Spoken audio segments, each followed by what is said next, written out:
Hi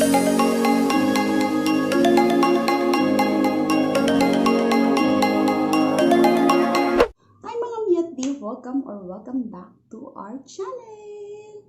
So, kumusta naman kayo mga Miyati? Kung bago pa lang kayo sa ating channel, ako nga pala si Angelica Pen, ng inyong Pinay Mommy Vlogger here in Taiwan. So, it's been a while simula nung last upload natin. Magwa 1 month na ata. So, sabi ko naman sa inyo, di ba, na nag-promise ako sa inyo na gagawa tayo ng vlog tungkol sa pag-aasikaso ko ng aking Taiwan ID, yung step by step. So, dati, ang sabi ko, yung unang step, kaso para baka mabitin kayo, kaya sinagad ko na siya hanggang dun sa first visit ko sa Meco. So, kaka-visit ko lang last week. So, hanggang dun yung ma-share ko sa inyo sa video na to. So, nagsulat ako ng mga list. Yan, yung mga list natin ng dapat nating dalahin.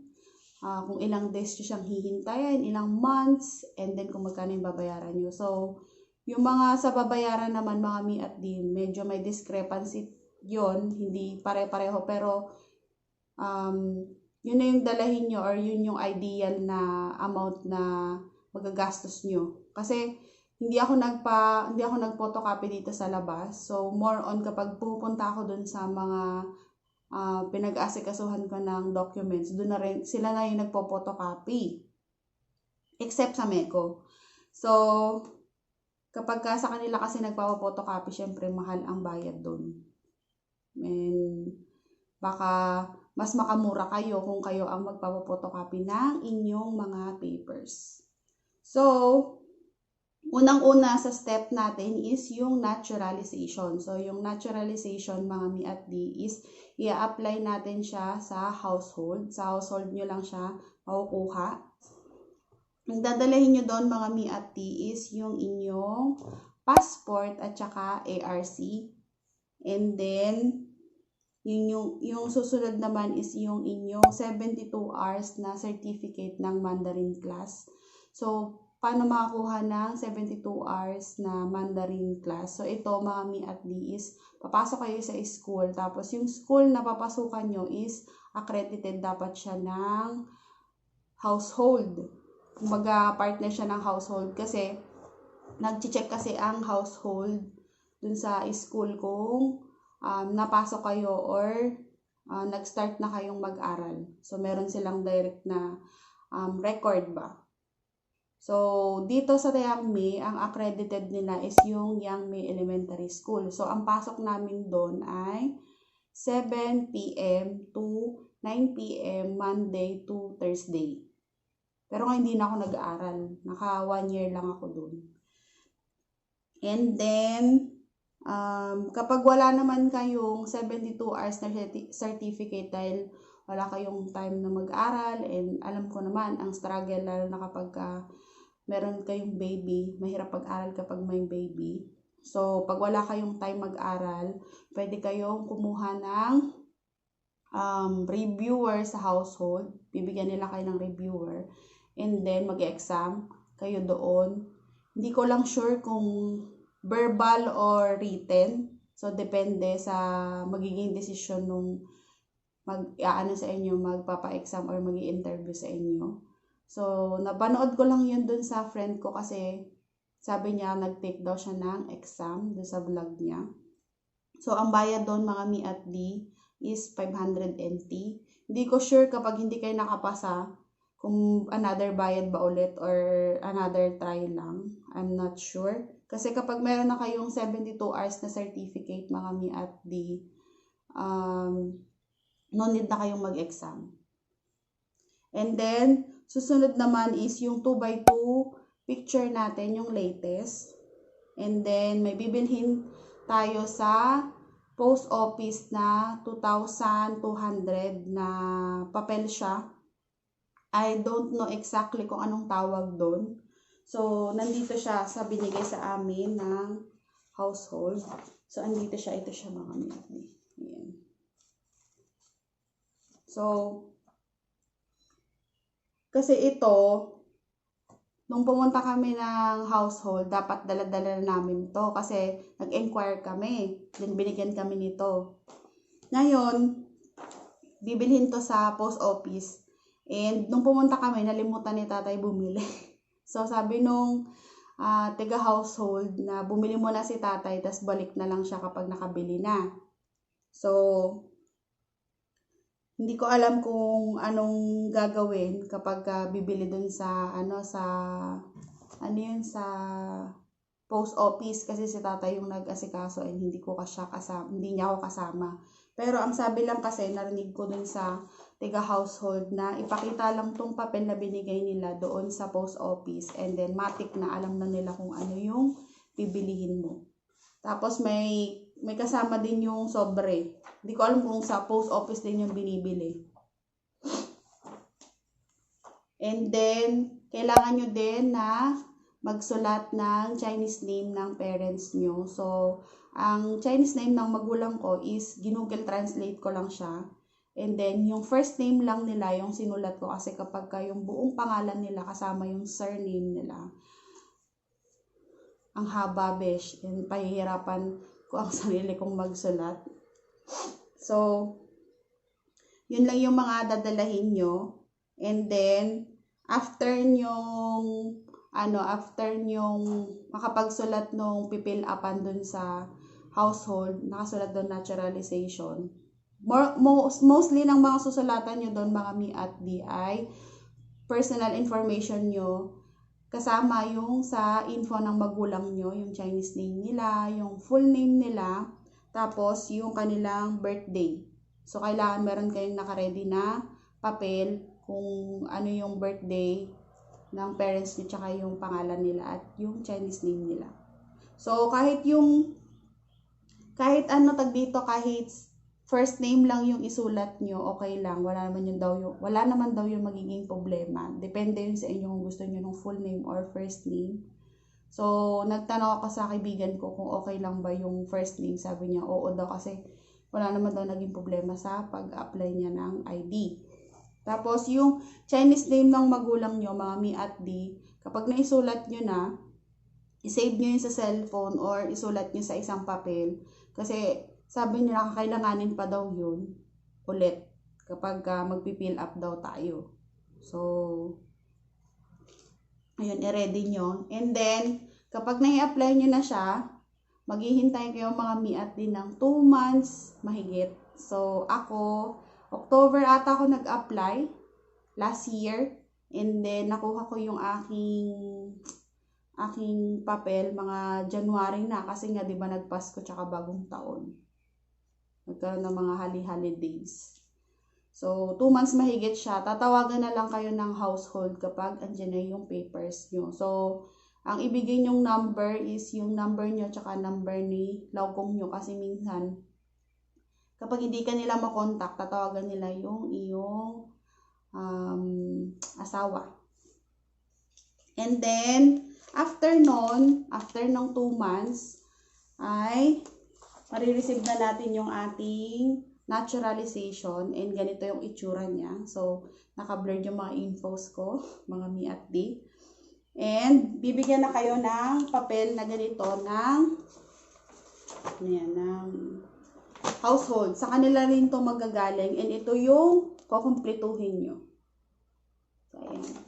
So, ito ay yung renunciation of Philippine citizenship. So, ito yung pag-give up na natin ng ating citizenship. So, ang unang-una dito sa list na to is yung declaration of intention. Yung declaration of intention, ito ay pipil upan sa sa MECO. So, skip nyo yan. So, sa number 2 na tayo mag-uumpisa. So, yung number 2 naman is yung Certificate of ROC Candidacy. So, 3 copies, 1 original, and 2 copies. So, ito, ang bumubuo nito is yung ating English version ng household registration. So, hindi siya mga mi at di yung hukumimbo natin. Magkaiba silang dalawa. So, yung English translation ng ating household ay ang tawag sa kanya, if I'm not mistaken, is Ingwon Huji Tampan. Yun ang tawag sa kanya. Yun yung kinukuha natin. Kinuha ni Laugong nung nag-apply siya ng legal capacity sa household. Yung kanyang household record. So, hindi siya yung translation, mga miha. Yun yung English version. Magkaiba yung dalawang yun. Yung Huji Tampan tsaka Hukomimbu. Magkaiba sila. And then, ang kukunin nyo lang doon, mga mi at di, is 1 copy lang. Tapos, kayo na yung magpa-photocopy. So, kapag kuha kayo ng English version ng inyong household registration, isama nyo ang asawa nyo kasi maraming pipil upan na na Chinese character. Siya kasi yung nagsulat doon and hindi ko na mababasa lahat yun. And alam nyo naman dalawa yung dalawang bata. So, kailangan dala-dala nyo si Laugong dito. Pati dun sa unang application para maipaliwanag sa kanya nung tiga-household kung ano yung mga gagawin. And then, ang binayaran ko pala doon sa kinuha kong 3 copy is 260. Pero mas makakamura kayo kasi isang copy lang naman yung dapat nyong kuhanin. So, yung English version ng household registration nyo, pwede nyo na siyang kunin kapag habang hinihintay nyo yung inyong naturalization. Kasi ako noon, hindi ko alam. Kaya after 2 months pa saka ako kumuha ng nung Huji Tampan ko, yung Ingwon Huji Tampan ko. So, sayang yung 3 days na yun. Sana naiasikaso ko na ng ibang mga papel. Tapos, after nun, punta naman kayo sa local district court. Ang gagawin nyo naman doon, mga mi at di, is magpapa-notaryo kayo ng paper. So, ang paper natin, yung dadalhin nyo doon is yung English version ng household registration, isang original, tapos 2 copy, at saka yung inyong naturalization, yung inyong original, at saka 2 copies nun. So, lahat, yung 6 na yon is ipapa-dry seal nyo doon sa local district. So, ang binayaran ko doon ay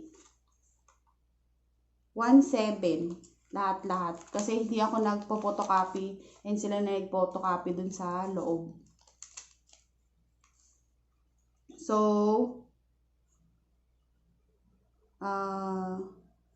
yun lang yung mga dadalahin nyo dun sa district court and makukuha nyo rin siya after nilang i-dry seal yun. So, pwede na kayong pumunta ng MOFA. So, yung MOFA, mga mi at di, is Ministry of Foreign Affairs. So, kung sa atin sa Pilipinas is DFA, dito naman sa Taiwan is MOFA. So, ang MOFA ay nasa kuhaan siya ng passport. So, sa Taipei kami nagpa-authenticate nung aking mga pina-dry seal. So, dito, ang bayad namin doon ay sa original documents is 400 NT, tapos sa copies naman 200 NT each. Ganon. So, ang binayaran ko doon dahil isang original, tapos 2 copies, bali 6 sila, 1.6 lahat-lahat. So, ang ipapa-umopa nyo lang naman is yung pinadry seal nyo. Yung English version ng household at saka yung naturalization. Tapos, di ba, kapag na-receive nyo kasi yung naturalization, may mga papel pa siya nakapatong. So, yung pinakita ko lang sa inyo na papel, yun lang yung ipopotocopy nyo. And yun lang yung ipapadry seal nyo. And then, after that, so, napamopa nyo na siya. Ang hihintayin nyo palang days doon is 3 days din. After nun, kukunin nyo. Hindi sila nagpapadeliver. And, after nun, ay magpapa-Meko na tayo. So, pupunta na tayo ng Meko. At, dadalahin natin itong mga kailangan nila. So, pag pupunta tayo sa Meko, mga mi at di, kailangan natin ng photocopy ng ARC, front and back, yung ARC natin. Tapos yung photocopy din ng Taiwan ID ni Laupong, tsaka yung kanyang passport. Yung kinuha lang dun sa akin is yung harap lang, yung front page lang ng passport ni tatay. So, 3 copies nun. 3 copies ng ARC, tapos 3 copies ng Taiwan ID niya. Yun lang yung kailangan nila. Hindi nakasama yung nandun sa loob. Yung pinaka-data lang talaga. Data page lang.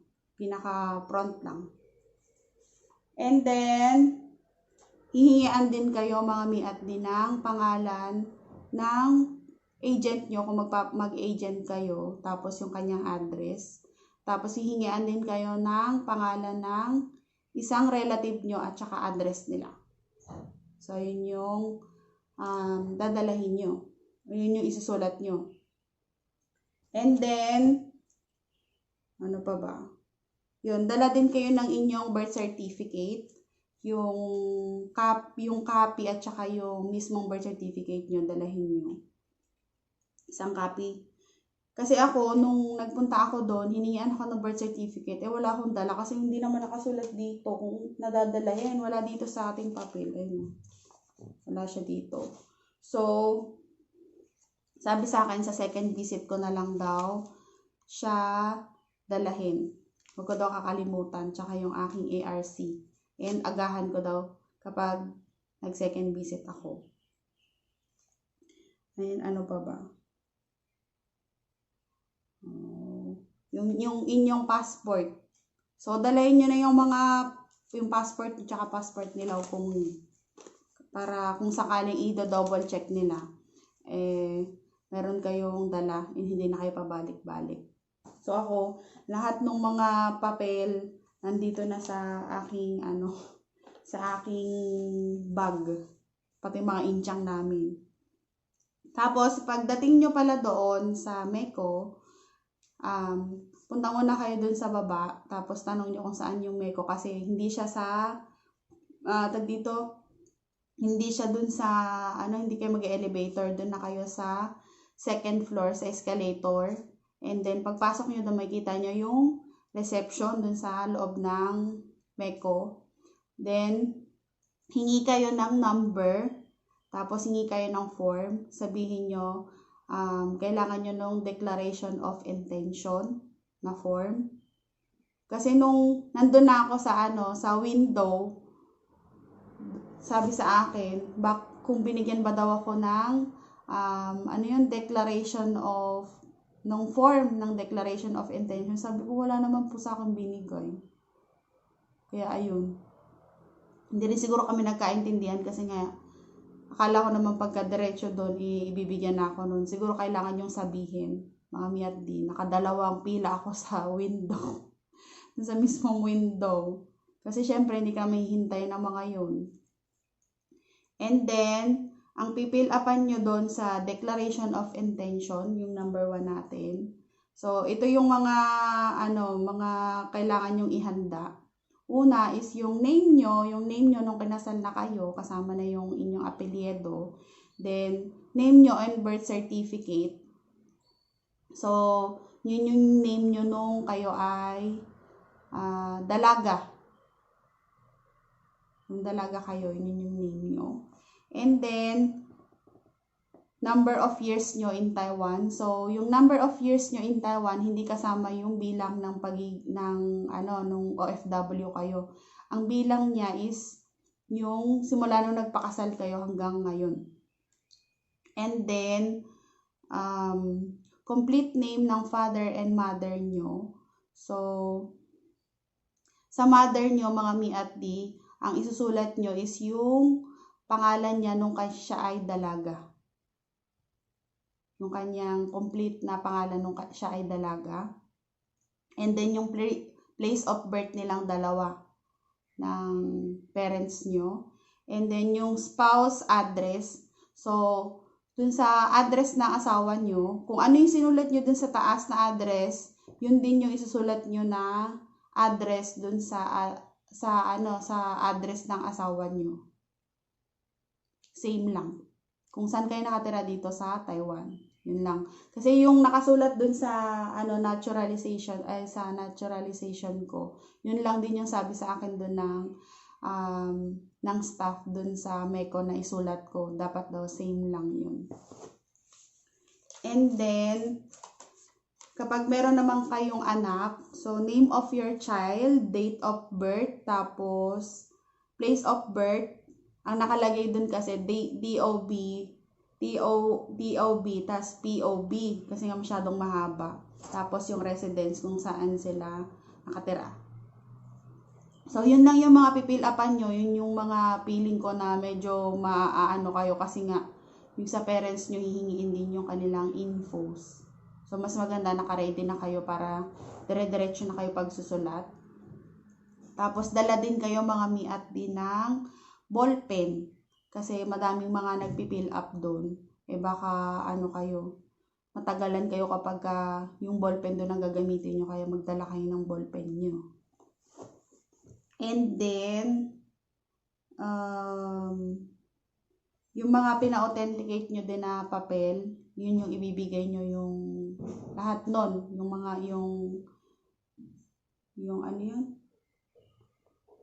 Lahat nung pina-authenticate nyo na papel at saka lahat ng mga pina-photocopy nyo. So, yun yung kukunin nila. And then, magbabayad kayo ng 1,000 NT.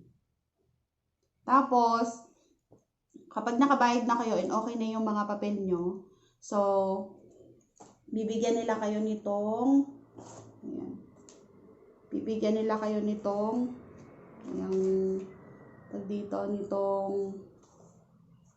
resibo kung kailan kayo babalik ulit. So, ang schedule ko is next month pa. And kung anong oras. So, ang gagawin na natin nun ay ito. Ito na yung gagawin natin. So, ang second visit is oath of renunciation. So, sabi sa akin, agahan ko daw kasi nga, madami daw, isang buong araw daw to. And, ang babayaran doon is nasa 5,500 na. So, ayun. Then, after nito, ay ipapadala na yung papers nyo sa Philippines, dun sa agent nyo. Kasi, tinanong ko dun sa friend ko, kay Mami Risa, kung after ng second visit, kung babalik pa kami ng MECO. Sabi niya, hindi na. Kasi yung papel, ipapadala na daw yun ng MECO dun sa agent mo. So, yun. Maraming salamat pala, Mami Risa, sa pag-guide sa akin. Pasensya na kung medyo makulit ako kapag nagtatanong ako sa'yo. Kasi nga, alam mo naman. Si tatay, ayaw niya na masayang yung isang araw na leave niya. Kasi nga, pagka nandun na kayo, kailangan dala-dala nyo na yung mga papers nyo para hindi masayang yung lakad nyo. Tapos, pag pupunta pala kayo ng MECO, mga mi at di, kailangan maaga kayo kasi ang schedule nila is hanggang 1:30 lang yung filing. Tapos, after nun, releasing na, hindi na pwedeng mag-file sa hapon. Kaya, agahan nyo. And then, yung schedule pala nila, mga mi at di, nakapost yun dun sa kanilang kanilang FB page. Kaya, i-check nyo muna yung schedule nila bago kayo mag-walk-in doon. Para hindi sayang yung time nyo. So, ilalagay ko na rin yung kanilang yung FB page ng link nila. Tapos, kung saan din ako nagpanotaryo, dun isulat ko na lang din kung ano yung address. Or kung may mga tanong din kayo na naguguluhan pa kayo at hindi pa maliwanag yung pagkakasabi ko, pwede nyo akong i-direct message sa aking FB page. So, andito siya. Ilalagay ko na rin siya dun sa ating description box. And, hanggang dun lang mga mi at di ang share ko sa inyo kasi hanggang dun pa lang ako. So, next month pa tayo ulit makakapag-asikaso. Siguro, kapag nakuha ko na yung ating documents and bumalik na siya dito, saka ulit ako magbablog ulit tungkol dun sa ating pag-aasikaso ng ating Taiwan ID. So, I hope mga mi at di ay may natutunan kayo and nag-enjoy kayo sa ating video for today. So, good luck sa lahat ng mag-a-apply ng inyong Taiwan ID. Medyo mahirap siya, lalo na kapag meron kayong baby. And I would suggest na kailangan may kasama kayong sa pag-aasikaso, lalo na pag may bata kasi may mga pinipil upan. And mahirap mag-fill up kapag may kasamang bata. And kailangan kasi yung mga isusulat nyo doon mga mi at di ay tama. Dapat hindi kayo magkamali ng kahit isa lang, lalo na dun sa declaration of intention, dahil yun ay yun yung pinaka pagbabasihan talaga nila, and masasayang lahat ng effort nyo kapag meron dong mali. Kaya i-double check nyo muna siya bago nyo ipasa. Lalo na yung mga papel nyo din dito sa Taiwan na kukunin nyo, kailangan i-double check nyo siya. Kasi ma-fan siya kapag may mali, kahit spelling lang. Sayang lahat ng effort nyo. So, ayan, magpapaalam na ako sa inyo mga mi at di, dahil hinihintay na ako ni tatay sa Yang May, and magre-ready na rin tayo dahil ang aking ngipin ay kailangan ng ipapasta. Natanggal kasi yung pinapasta ko.